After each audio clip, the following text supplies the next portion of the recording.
Hi guys, welcome to this short video review about the Colzer upgrade 15-inch wine cooler. Yeah, this is not going to be a super fancy review. I just wanted to make it quick and dirty because I wanted to show you this on a lower price. It's pretty rare that it comes down in price, and now it's only $481, and you can even save, I think, an extra $100 with Prime, so it's pretty cheap at the moment.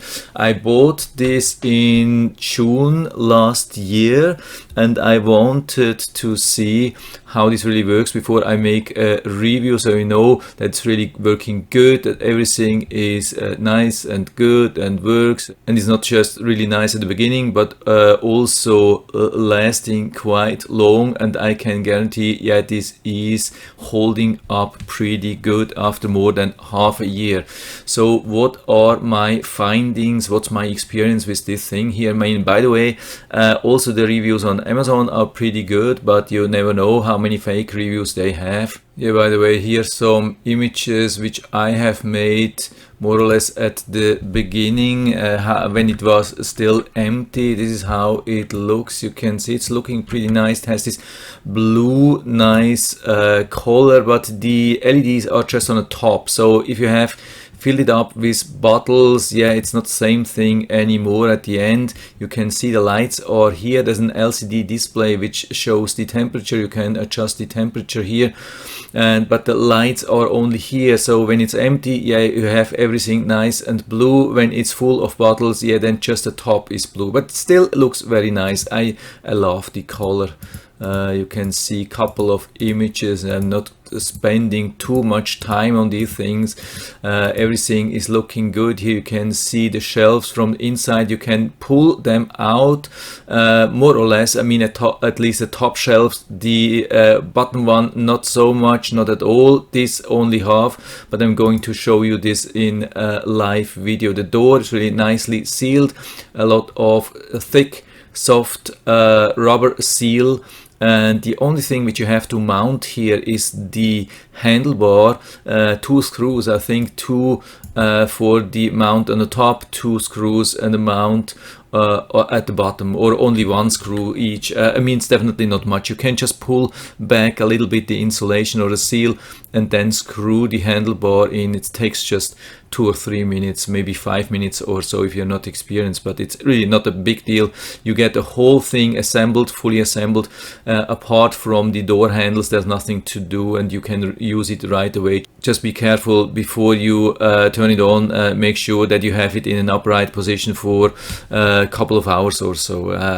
Maybe it's described in the description, but it's common sense. It's what you have to do with all these fridges anyway. Then here I've made a video about the noise, so I'm not going full noise, but I hope you can hear that, what kind of noise it makes. So I let this just run and I'm stop talking here for a while.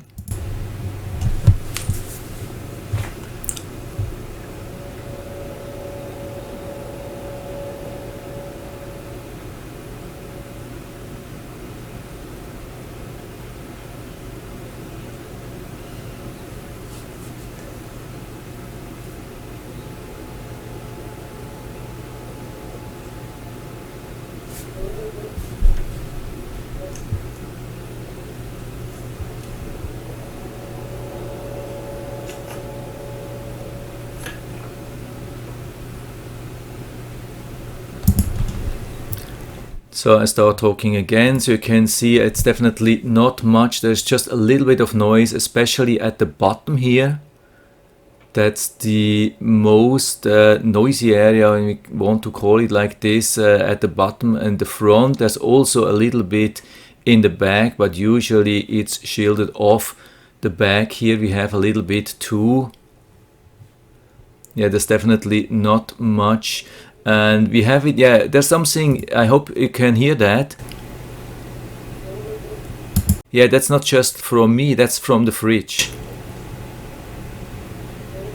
But it's a normal thing, I would say. I mean, this is what you have basically from the compressor or something like that. This is what you see on most or hear from most of the mini fridges or fridges anyway. I mean, they can't be totally noiseless, especially when they are using compressor. But for a compressor type, I mean, this is compressor. This is not just like absorber. This is a compressor, and for the compressor, I would say it's very quiet. I mean, we have it even beside, right next to the TV on the left side. And there's absolutely no problem. I mean, sometimes you can hear it a little bit running, but usually we can watch movies, and at the end of the movie you could ask me if I have been hearing something from the fridge, and I would normally say no, there was probably nothing. If you are listening carefully, yeah, you would probably hear every now and then a little bit, but even you can really place it beside the TV, so it's definitely a low noise mini fridge. Then a couple of things which I have noted down and I wanted to tell you. It arrived in very good condition. I mean, it's nicely protected with a lot of styrofoam and so on, corner protection, so it didn't have any scratches, any damages at all.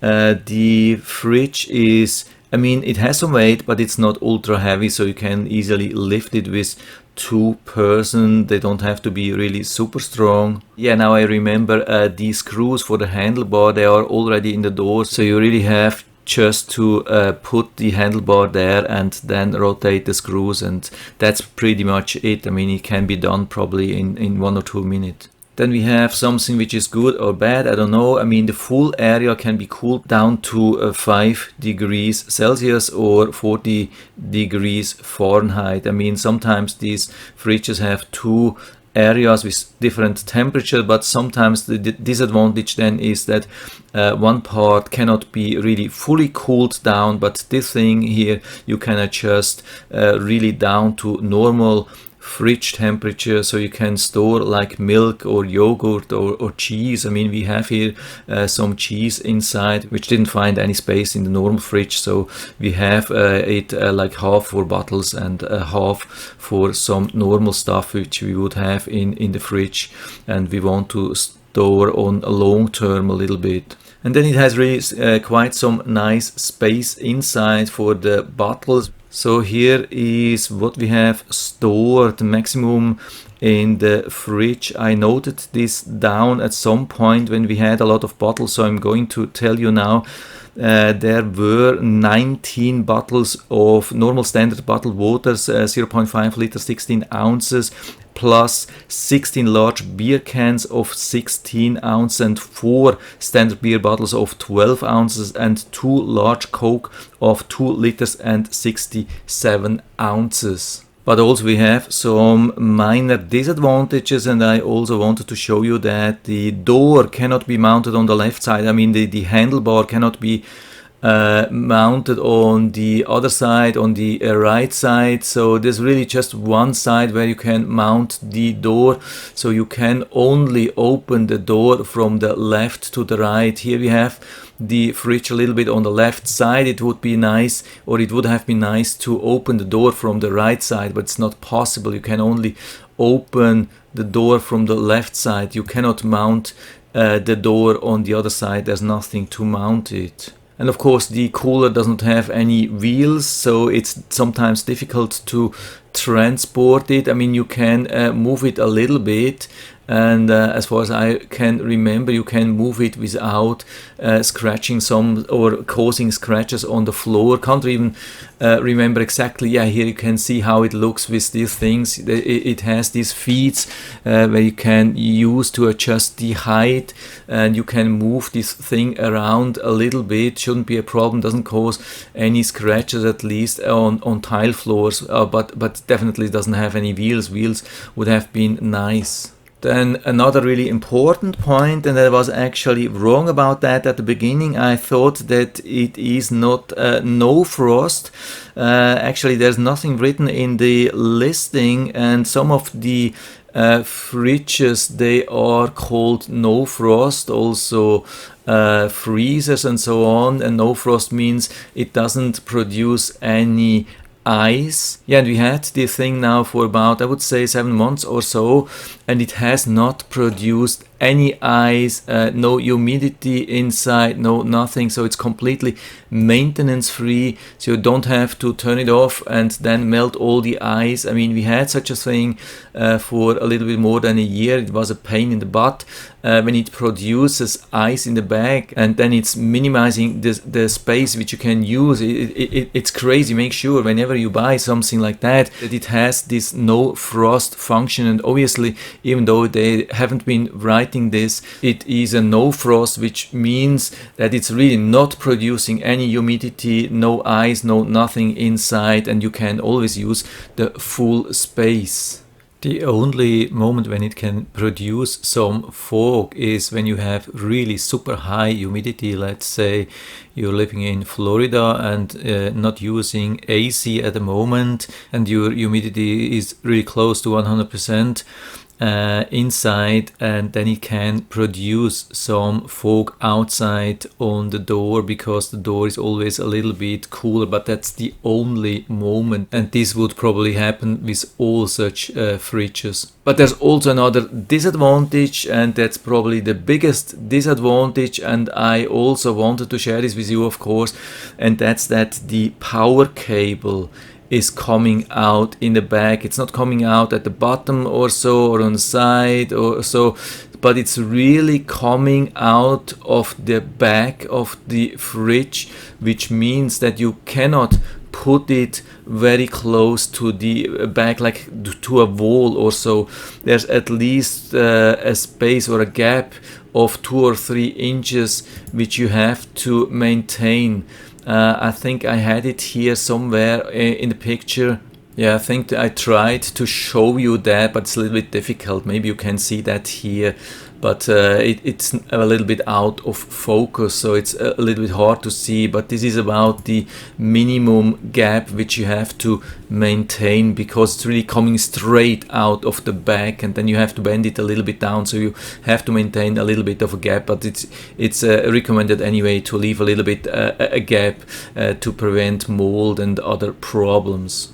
And of course there's maybe also some heat coming around the back, and so it's recommended to leave some gap in the back anyway.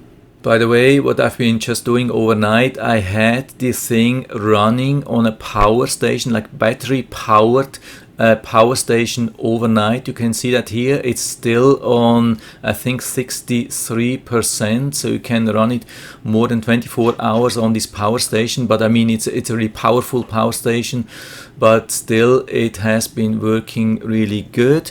And I've been measuring the power which it was consuming. I mean, we have standard room temperature inside, I would say 75 degrees Fahrenheit. The fridge was set to about 40 degrees Fahrenheit, and it has been consuming in total 0.244 kilowatt hours, and the time was 13.3 hours, so that means on average it is consuming 18 watts. That's the average, but the peak is also important. Maybe you want to know the peak. The peak was around 300, yeah, here we have it, 379 watts. That's happening a lot when the fridge is turning on. So usually when it's running, it consumes about, I would say, 60, 70, maybe 80 watts. It's a little bit different, but it's in this area.